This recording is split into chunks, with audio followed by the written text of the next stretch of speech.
민수기 20장 1절에서 13절까지의 말씀 교독하겠습니다.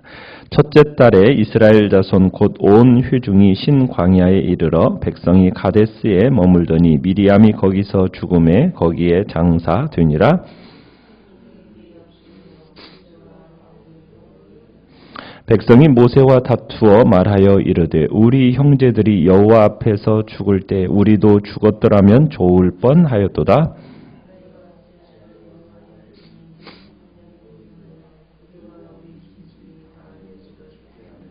너희가 어찌하여 우리를 애굽에서 나오게 하여 이 나쁜 곳으로 인도하였느냐. 이곳에는 파종할 곳이 없고 무화과도 없고 포도도 없고 석류도 없고 마실 물도 없도다.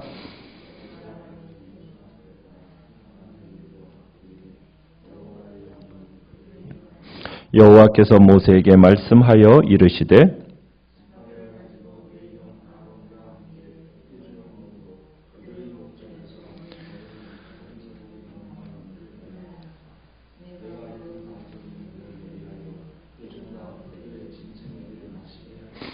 모세가 그 명령대로 여호와 앞에서 지팡이를 잡으니라.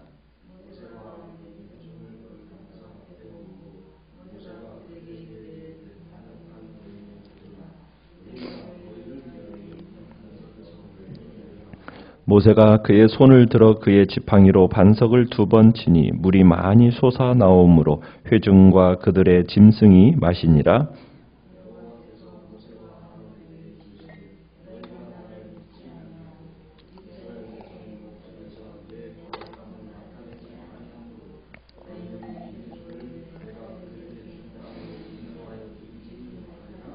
같이 읽습니다. 이스라엘 자손이 여호와와 다투었으므로 이를 무리라 하니라. 여호와께서 그들 중에서 그 거룩함을 나타내셨더라. 아멘. 오늘 말씀의 제목은 순종의 본을 보여야 할 사람들이라는 제목으로 말씀을 나누고자 합니다. 오늘 본문은 우리가 지금 14장에서부터 시작되었던 반역 이야기의 절정이 오늘 본문입니다. 14장에서는 이스라엘 백성들이 반역을 했었고, 그리고 16장에서는 지도자들과 레위 사람들이 반역했습니다. 오늘은 모세와 아론이 반역하는 장면입니다. 결국 이들은 동일한 심판을 모두 다 받게 됩니다. 결국 반역한 자들은 아무도 약속의 땅에 들어가지 못하게 되죠. 광야에서 죽음을 맞이하게 됩니다. 심지어 모세조차도 약속의 땅에 들어가지 못하게 됩니다. 오늘 본문에 나오는 이스라엘의 이 반역 사건은 새로운 사건이 아닙니다. 특히 그들이 물 때문에 하나님을 원망했던 것은 전에도 있었던 일이죠. 이 이야기가 전달하고자 하는 내용은 무엇이냐면, 가장 중요한 포인트는 모세와 아론이 왜 가나안 땅에 입성하지 못하게 되었는가, 그것에 대한 설명이 오늘 본문에 기록되어져 있습니다. 오늘 본문은 이렇게 또 시작을 합니다. 이스라엘이 모세와 아론을 또 비방하기 시작합니다. 이번에는 마실 물이 없다라는 것이 문제였습니다. 40년 전에 애굽에서 탈출했을 때 이스라엘이 시내산으로 가는 도중에 르비딤에서 물이 없을 때, 마실 물이 없었을 때 하나님을 원망케 했던 일을 오늘 본문이 연상케 합니다. 오늘 본문에서 그들은 이렇게 얘기합니다. 홧김에 차라리 고라 반역 때에 함께 죽었다면 좋을 뻔했다. 우리가 이 고생 안 할 텐데. 아니, 애초에 우리가 애굽에서 떠나지 않았더라면 더 좋을 뻔했다. 이런 식으로 말을 합니다. 자신들이 머물고 있는 이곳에는 과일도 없고 농사 지을 땅도 안 되고 마실 물도 없다라고 하면서 지금 원망을 쏟아내고 있습니다. 그러니까 이스라엘이 이처럼 이렇게 죽음까지 갈망하는 것을 보면은 상황이 정말 어려웠다라는 것을 우리는 확실하게 됩니다. 그렇다면 이스라엘 백성들의 이 불만은 정당한 것이었을까? 아니면은 반역일까? 물론 덧붙이는 말을 보면 이 속에 죄성이 묻어나긴 합니다. 그렇지만 이들의 이 불만은 현실적인 문제, 물이 부족한 것 때문에 비롯된 겁니다. 물을 원하는 것은 어떻게 보면 정당한 요구거든요. 그러니까 하나님도 이 점을 고려하셨었는지 이스라엘에게 진노를 쏟지는 않으십니다. 우리가 지금까지의 이야기를 쭉 살펴보면은 이스라엘이 정당하지 않은 그 불만을 토로했을 경우에는 하나님이 어떻게 하셨습니까? 그들에게 혹독한 징벌을 내리셨고 그들을 멸망시키겠다라는 표현을 하셨었어요. 그런데 이번에는 어떠한 벌도 내리지 않고 하나님은 그것에 대해서 어떤 반응을 보여주지 않았습니다. 그렇기 때문에 이 불만의 토로에 대해서는 하나님께서 그래도 정당하게 받으셨다라는 이야기죠. 자, 백성들의 불만을 들은 이 모세와 아론이 어떻게 합니까? 회막에 엎드립니다. 6절에 가보시면은 회중 앞을 떠나서 회막문에 이르러 엎드립니다. 두려운 마음으로 기도하러 간 거죠. 그래서 하나님의 영광이 이들에게 나타나서 문제를 어떻게 하면 해결할지에 대해서 알려주십니다. 자, 하나님은 모세에게 뭐라고 명령을 하십니까? 하나님은 모세에게 8절에 보면 지팡이를 가지고 가서 온 백성이 보는 앞에서 바위에게, 그죠? 반석에게 뭐 하라고 합니까? 명령하여 물을 내라. 이렇게 지시하십니다. 그러니까 물을 내라고 명령하라고 지시를 하세요. 그렇게 되면 그 바위가 어떻게 될 거라고요? 그 반석이 물을 내서 온 백성과 그 다음에 가축이 물을 마실 수 있게 될 것이라고 말씀을 하십니다. 그런데 모세가 하나님의 이 명령에 어떻게 순종을 합니까? 일부분만 수행하는 것을 보게 됩니다. 하나님은 이스라엘의 이 물에 대한 요구에 대해서 타당하고 생각하셨고 그리고 그 냉정함을 잃지 않으셨어요. 그런데 모세는 사람들을 이 반석 앞에 불러다 놓고서는 뭐 하기 시작합니까? 야단치기 시작을 합니다. 10절에 보면 이렇게 얘기하죠. 반역한 너희여, 이 반역자들아 하면서 그동안 모세가 마음 한 구석에 꾹꾹 눌러놓았던 그 상한 감정을 드디어 폭발시킨 겁니다. 사실 지금까지 이스라엘이 어땠는가를 생각해 보면 모세가 지난 40년 동안 참아도 정말 많이 참았다.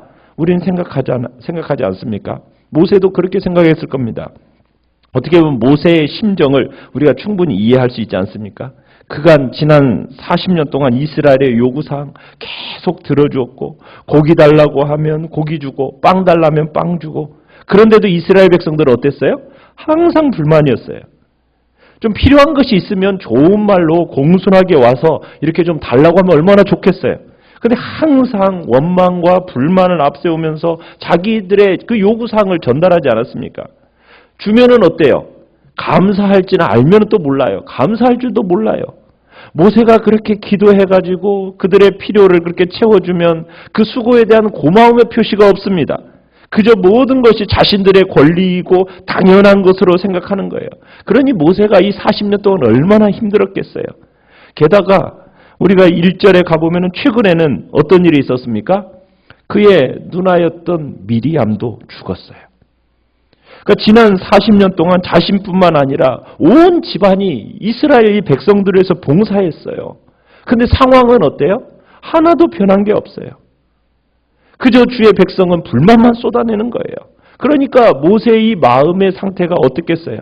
이 모세가 지금 누나도 죽은 데다가 마음이 정말 안 좋은데 그거 헤아려 주지 않고 그렇게 그냥 막 불만하고 또 원망을 쏟아내니까 모세의 마음이 어때요? 폭발한 거예요. 화가 난 이 상황 속에서 이제 부적절한 이 감정을 개입을 시킨 겁니다. 하나님은 뭐라고 말씀하셨어요? 그 반석에게 말하라고 하셨어요. 그랬는데 반석한테 말한 것이 아니라 누구한테 말하고 있습니까? 이스라엘 백성들에게 일장연설을 하고 있는 겁니다. 그러니까 모세는 거꾸로 바위에게 말하지 않고 오히려 백성에게 말하고 있는 거예요. 화가 머리끝까지 치밀어 올라서 한 일이었죠. 모세의 이 행동은 불순종입니다. 분명. 게다가 이 일은 하나님이 하시는 일인데 모세가 뭐라고 얘기를 합니까? 10절 하반절에 우리가 너희를 위하여 이 반석에서 물을 내랴? 마치 누가 물을 내는 것처럼 얘기를 하고 있습니까? 자신과 아론이 이 기적을 이루는 것처럼 말하고 있는 겁니다.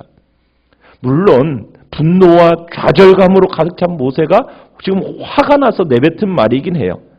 그러나 하나님이 주신 이 지시를 정확하게 따르지 않았기 때문에 결과적으로 이 기적에 대한 하나님의 영광을 나타내지 않고 그 하나님께 영광을 돌리지 않은 거예요.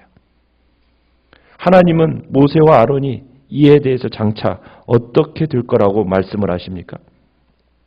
정확하게 모세의 어떤 행동이 죄인가 이것에 대해서 본문은 정확하게 말하지는 않아요. 그러나 하나님은 이 모세에게 이 죄로 인해서 가나안 땅에 들어갈 수 없다라는 심판을 12절에 내리고 계십니다. 가나안 땅에 들어갈 수 없다. 그러면서 이 장이 끝나기 전에 아론이 죽고요. 결국에는 두 사람 모두 가나안 땅에 들어갈 수 없게 됩니다. 모세의 죄는 뭘까요? 모세의 죄에 대한 가장 전통적이고 그리고 아직도 가장 많이 지지를 받는 해석은 모세가 바위에게 명령을 했어야 됐는데 어떻게 했다는 거예요? 내리쳤다라는 것이 죄입니다. 하나님은 바위에게 말만 하라고 하셨는데 모세는 어떻게 했어요? 들고 있는 그 지팡이로 바위를 2번 내려쳤어요. 그게 죄였던 거죠. 모세는 과거에 르비딤에서 물을 낼 때 바위를 내리쳤던 일을 지금 또 반복하고 있는 거예요. 근데 이번에는 하나님 뭐라고 하셨었는데 반석을 향해서 명령만 하라고 하셨는데 모세는 바위를 내리친 거예요. 하나님은 모세가 말만 했어야 됐는데 지팡이로 내리친 겁니다. 이유는 뭘까요? 모세가 하나님의 그 말씀을 믿지 못했기 때문입니다. 그래서 비롯된 일입니다. 자세하게 말씀하지 않았으니까 우리는 이 본문에서 정확하게 알 수는 없지만 모세는 아마 그랬을 거예요. 말로만으로 이 반석에서 물이 나온다? 아마 나올 수 없다라고 생각한 것 같아요. 그래서 지팡이로 반석을 2번 내리친 겁니다. 하나님의 말씀을 믿지 못했던 거죠. 하나님의 말씀에 대한 불순종입니다. 모세는 하나님의 이 말씀대로 반석에 명령하지 않고 백성들을 향해서 자신의 분노를 표출해서 지팡이로 반석을 2번 친 불순종으로 말미암아 결국 가나안 땅에 들어가지 못하는 혹독한 대가를 치르게 되는 겁니다. 그러면 우리는 그런 생각을 하게 됩니다. 모세와 아론이 이 한 번의 실수로 그토록 가혹한 대가를 치러야만 하는 것일까? 하나님은 이 기적 사건을 통해서 하나님의 그 거룩함과 주권을 드러내기를 원하셨어요. 그러나 모세는 자기의 혈기에 찬 행동으로 하나님의 뜻을 온전히 이루지 못했습니다. 백성들 앞에서 하나님이 어떤 분이신지 온전히 나타내지를 못했어요. 모세가 하나님의 능력을 의심한 적도 전에도 있었잖아요. 그죠? 백성들이 고기 타령했을 때 하나님이 이들에게 한 달 내내 고기를 먹여주시겠다고 했어요. 그러자 모세가 뭐라고 얘기합니까? 장정만 60만 명에 달하는 사람을 하루 이틀도 아니고 어떻게 무슨 수로 한 달이나 고기를 먹일 수 있겠느냐고 하나님의 말씀에 대해서 의심했어요. 그때 하나님은 그 모세의 불신을 심판하지는 않으셨습니다. 그런데 오늘 본문은 하나님이 이번에는 심판하시겠다라는 거예요. 이 두 사건의 차이가 뭘까요? 전에 드러났던 불신은 하나님과 단둘이 사적으로 표현된 것이었어요. 그런데 이번의 불순종은 온 백성 앞에서 드러난, 공개적으로 드러난 추태였다라는 겁니다.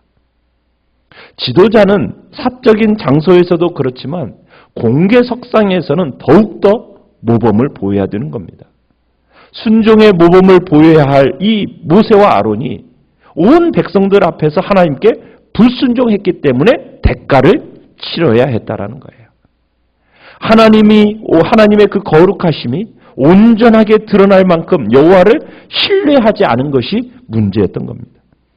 모세가 그 백성들의 정당한 요구에 화를 낸 것도 죄였고, 이 기적이 마치 자기가 이룬 일처럼 말한 것도 죄였고, 공개적으로 하나님의 말씀을 거역한 것도 죄였습니다.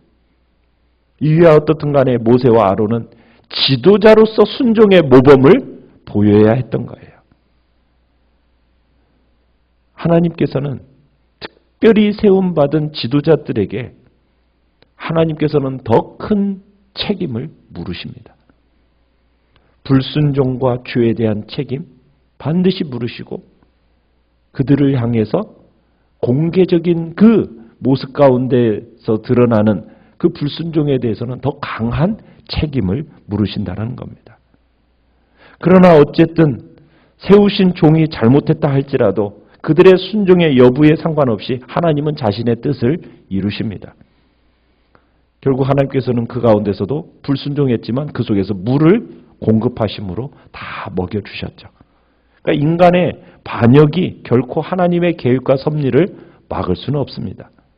지도자들의 불신앙과 불순종이 그들의 지도 아래에 있는 그 백성들에게 은혜를 베풀지 못하도록 막지는 않으십니다. 왜요?